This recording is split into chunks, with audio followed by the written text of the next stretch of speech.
Guys, welcome to my channel. Today we will review itong Nissan Kicks na electric power driven ng Nissan. This was recently launched in the Philippines. Tingnan natin kung maganda ito. Bale, ang nagpa-power sa kanya is combination ng gasoline engine na nagcha-charge ng battery para mapatakbo yung electric motor. So, yan ang bagong car ng Nissan.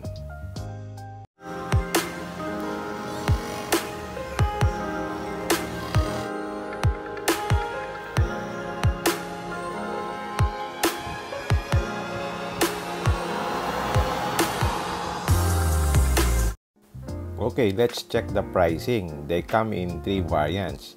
Yung entry level EL is 1.209 million, followed by VE 1.309 million, and VL 1.509 million. So there's a price difference of 100,000 between VE and EL and 200,000 between VE and VL. So madali lang tandaan yung pricing kasi ang increments niya is 100,000. Okay, let's take a look at the exterior design. This is the VE model. Ang headlight niya is full LED. Meron din siyang DRL na LED na din. Doon sa VL, mayroong auto on-off yung headlight. Dito sa VE, wala siyang auto on-off na headlight. Noticeable din dito na wala siyang fog light, no?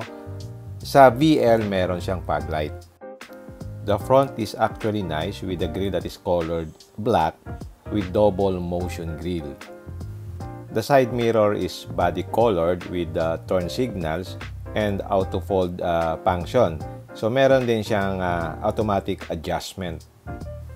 If you look at the side profile dito sa bandang likod, parang meron siyang similarity sa mga Chinese crossovers like yung Geely Coolray, yung MG, at saka yung iba pa na mga bago sa market.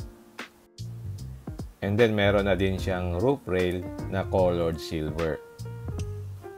Maganda rin yung kanyang likuran. Yung kanyang tail light is LED na parang signature light. So maganda naman yung proportion ng likod at saka nung harap. Kasi normally, di ba, pagka yung mga EV vehicle, parang weird yung mga design. Doon sa likod, mapapansin mo, malaki yung glass portion doon sa tailgate. And then, merong prominent na e-power na logo. Yung mugs niya nga pala is the same for all the variants. Tapos, ang size ng gulong niya is 205/55R17. Okay lang yung offset niya. Medyo naka-flash siya sa fender, which is nice. And then, meron siyang shark fin na antenna na bagay sa kanyang sporty look.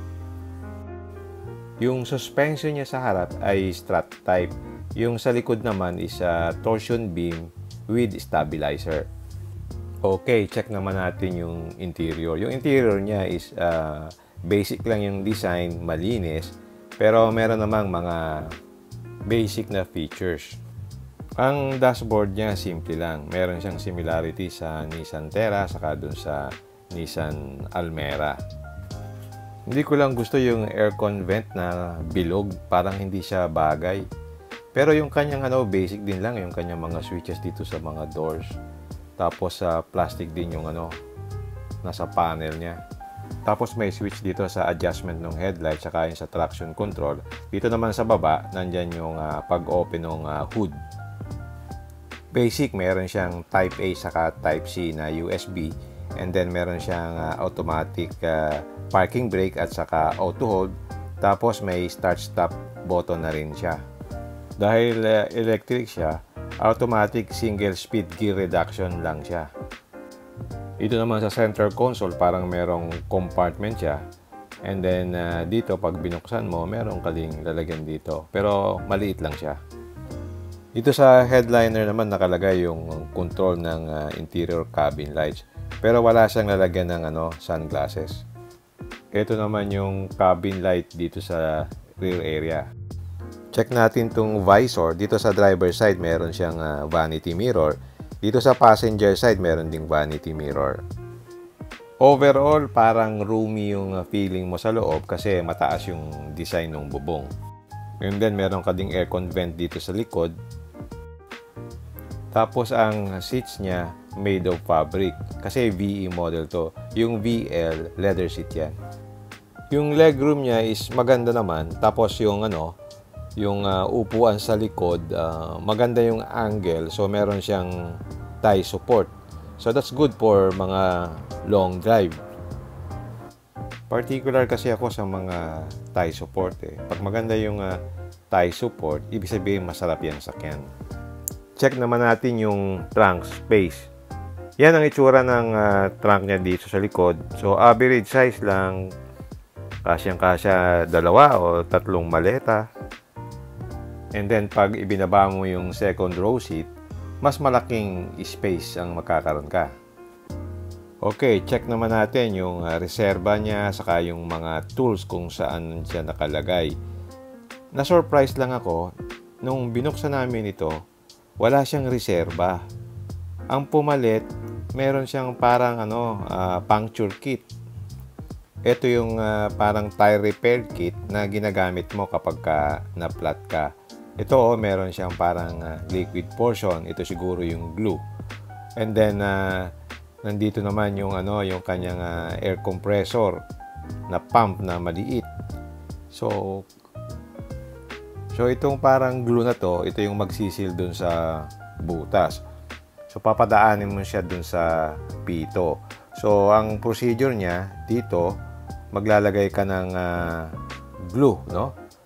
Tapos bobombahan mo ngayon yung gulong. Yan So dito ilalagay pag ganyan, i-invert mo ganon. So siguro may enough volume. And then papaandarin mo ngayon yung compressor para pumasok yung hangin. So yung glue na yan, pagpasok niya sa loob, hahanapin niyo ngayon yung butas, tapos mag-sisil siya. So in effect, hindi mo na kailangan ng reserba. So very good ito sa mga lady driver na siyempre mahirap sa kanila magpalit ng gulong, di ba? So yun ang mga new technology. By the way, aside from the electric motor, you still have an engine. Ang displacement niya is 1.2 liters. Tapos meron din siya ditong inverter. Yan ang inverter, no? Nakakabit ngayon yan doon sa sa battery para ma-convert niya into AC yung DC current. Yung output power ng electric motor is equivalent to 136 PS. At ang napansin ko dito, ang taas ng torque. Ang torque niya is 280 Newton meters of torque. Which is quite surprising kasi if you compare it doon sa Toyota Cross na EV, ang torque nasa mga 140s lang. Crucial here yung location ng battery nandun sa ilalim kasi mabigat yun. So, kailangan doon nakalagay sa medyo neutral position para hindi makaapekto sa ride. So, ngayon, ang lithium-ion battery niya nandito sa ilalim, below the floor. Before I proceed further, gusto ko lang i-explain sa inyo ang principle nitong e-power. Ang principle niya is 100% electric motor driven system. It uses an electric system to power the wheels using the battery. And then yung gasoline naman ang nagcha-charge noong battery na nagpa-power doon sa electric system. In short, ang nagpapatakbo ng sasakyan purely yung electric motor. Yung gasoline engine lang ang nagcha-charge nung battery na nagpapatakbo ng electric motor. Unlike dun sa mga hybrid system na nag-a-alternate yung electric motor at saka gasoline engine. Also, different din siya dun sa pure electric na vehicle na charge mo sa electric socket para ma-charge yung battery. So, ang kagandahan nito, hindi ka na mag-aalala na mauubusan ka ng charge ng battery. Kasi meron kang gas engine na nagcha-charge ng battery. Ang main advantage niya is yung fuel efficiency. Why? Because paminsan-minsan lang umaandar yung makina kapag mahina na yung charge ng battery. So ang result, very fuel efficient siya. Nissan claims that it can run up to 22 kilometers per liter. So kung bibili ka nito, ang consideration mo talaga yung fuel consumption.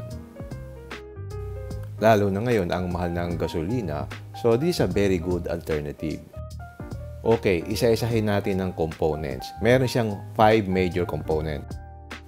Una, meron siyang 1.2 liter gasoline engine at saka meron siyang generator.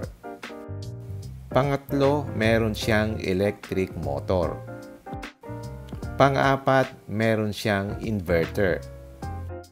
At panghuli, meron siyang lithium-ion battery. Okay, so paano ngayon ang connection niya? Yung lithium-ion battery, yun ang nakakabit doon sa electric motor. Yung electric motor naman na yan yung nakakabit doon sa wheels para umikot. Parang meron siyang shaft nakakabit doon sa gulong. And then the inverter precisely manage the electrical energy between the battery and the electric motor. And it also converts yung DC into AC para magamit ng electric motor. So, para mapatakbo niya yung electric motor, kino-convert niya yung DC to AC o alternating current. So, ngayon, pag tumatakbo na yung electric motor, dinadrive na niya yung wheels, syempre, nauubos yung battery. So, kailangang mag-charge siya using itong gasoline engine. So, ganito ang simplified diagram. Yung gasoline engine, nag-generate siya ng power, tapos sinacharge niya yung battery. Tapos yung inverter naman, kino-convert niya yung DC into AC power para ma-drive ngayon yung electric motor. Ngayon, yung electric motor na yan, nakakouple yan doon ngayon doon sa wheels. Yun, para tumakbo yung gulong. So, pag umikot na yung gulong, tatakbo na yung sasakyan. As shown by yung orange line, yan, from the battery, pinapower niya ngayon yung sasakyan. And then, tumatakbo siyempre yung sasakyan na, no? Ngayon, there will come a time na mauubos na yung charge ng battery. So, pabalik naman ngayon. Yung blue line naman, nagcha-charge ang makina ng battery. And then, nakakaroon din ng regeneration. Kapag ka nagbe-brake ka, nagcha-charge din yung battery. So, okay yan sa mga stop-and-go traffic. So, depende sa road condition. So, nag-a-adjust yung engine at saka yung charge ng battery. Kung mga rough surface, syempre, mas malaki yung friction.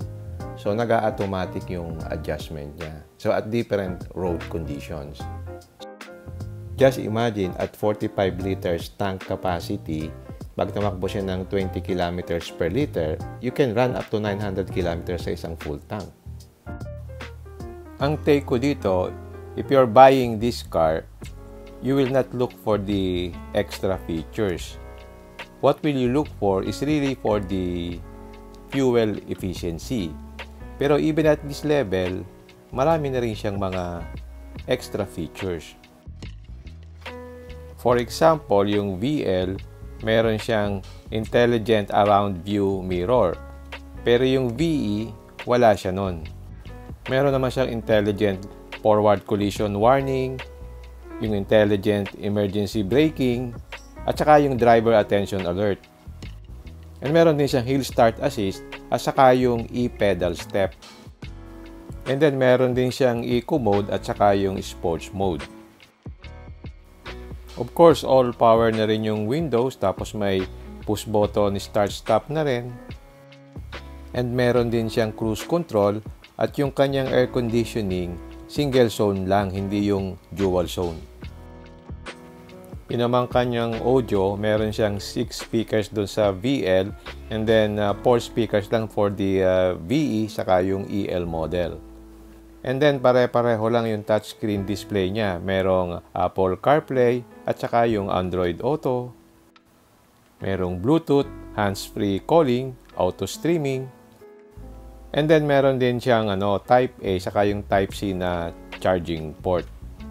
Ang maganda dito, meron siyang zero gravity seats, which is good for long drive, hindi ka mapapagod agad. I'm happy na dinala ito ng Nissan dito sa Pilipinas kasi yung Nissan Leaf masyadong mahal eh. So parang ito yung affordable na electric vehicle nila, which will also help reduce yung carbon footprint. Kasi kung masyadong pinaganda ang loob nito, baka hindi na siya affordable. So doon na lang sila bumawi sa electric features niya. Of course, ang objective is to really come out with a fuel-efficient car.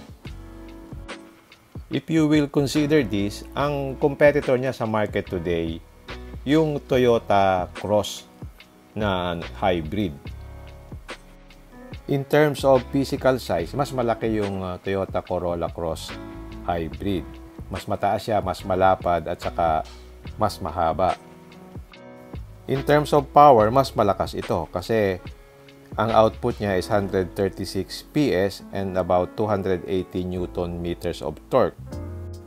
Yung Toyota Corolla Cross kasi is 122 PS lang and then 142 Newton meters of torque. So pag tiningnan mo, almost double yung torque ng Nissan Kicks kaysa dito sa Corolla Cross. So masusubukan natin ito pag nag-test drive tayo nitong Nissan Kicks. So watch out for my next vlog. Magte-test drive ako nitong Nissan Kicks and then isi-share ko sa inyo ang aking observations. You will be surprised na mabilis ito kasi pagka electric vehicle, wala siyang lag, instantaneous yung torque. Kaya ang lakas nito sa acceleration. Okay, hanggang dito na lang. So again, please watch my next video about yung aking pag-test drive nito. And then may share ko sa inyo ano yung characteristics nitong e-power na ito ng Nissan kapag tumatakbo na. Alright, if you like this video, don't forget to like, share, and subscribe. Until next time, see you again in my next vlog. Bye!